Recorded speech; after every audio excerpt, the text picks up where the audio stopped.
The House Select Committee probing the January 6 insurrection is signaling that it has penetrated Donald Trump's wall of obstruction about what was going on inside the White House and his own family while he refused to stop the mob attack on the U.S. Capitol a year ago this week. Revelations delivered on Sunday by the top two lawmakers on the committee hint at the truth about the violence he incited to further his coup attempt, which turned into the worst assault on American democracy in modern times.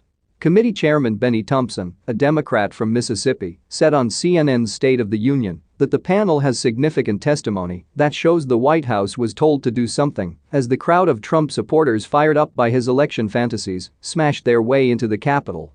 Vice Chair Liz Cheney, a Wyoming Republican, told ABC News of first-hand testimony that Trump's daughter Ivanka, then a West Wing advisor, twice asked him to intervene in a melee in which police officers were beaten by his crowd. Thursday's anniversary will revisit the horrors of the attack, before which Trump had told his supporters to fight like hell in support of his conspiracy to steal power from Joe Biden in violation of the will of the people expressed in a Democratic election. And now the comments from committee leadership shed fresh light on the motivation behind the ex-president's quest to keep secret documentary evidence of his role on January 6, which has reached all the way to the U.S. Supreme Court. They also explain the refusal of several of Trump's closest aides and acolytes to talk to the committee about what exactly he was doing in the Oval Office. It is increasingly clear that those appearances might force them to choose between telling the truth under oath and crossing their old boss, who still dominates the GOP. Two such Trump allies, his former political guru Steve Bannon and ex-White House Chief of Staff Mark Meadows, have already received criminal contempt referrals to the Justice Department from the committee and the full House. Bannon faces trial in July. But this week's events will also underscore that a year on, Trump's enormous power over the GOP and the complicity of many of its top leaders in his voting fraud lies means that U.S. democracy is in deeper trouble and under broader assault than ever. Thompson's and Cheney's comments will also fuel a growing impression that the committee, which has conducted several hundred interviews, has built a detailed behind-the-scenes picture of what went on inside Trump's West Wing on an infamous day in U.S. history.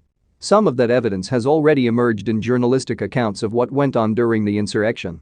But the committee's eventual final report would have the capacity to create a definitive record for history and for future voters on the truth about the attack. There were additional signs on Sunday that the committee is making inroads into tracing the funding of the rally at the Ellipse in Washington, D.C. that Trump addressed with his inflammatory lies about election fraud on January 6. Thompson raised concerns on State of the Union about the possibility of financial fraud in relation to the event. "We have not made those concerns public at this point. But we do think it's highly concerning on our part that people raised monies for one activity and we can't find the money being spent for that particular activity," he said. The chairman also notably refused to rule out the notion that the committee could take the extraordinary step of making a criminal referral of Trump to the Justice Department. While it is not clear if the full committee would be on board for such a move, it would raise the prospect of the Attorney General of one administration considering an indictment of the president from the previous White House, a conundrum that could pour more fuel on a raging political inferno in a midterm election year. "We don't know if there's anything we come upon as a committee that we think would warrant a referral to the Department of Justice. We'll do that," Thompson told Dana Bash. Cheney added on CBS that Trump was guilty of a supreme dereliction of duty and that the committee was looking at whether there was a need for enhanced penalties for such behavior, though she appeared to be referring to legislation that would not likely be retrospective in relation to Trump's conduct.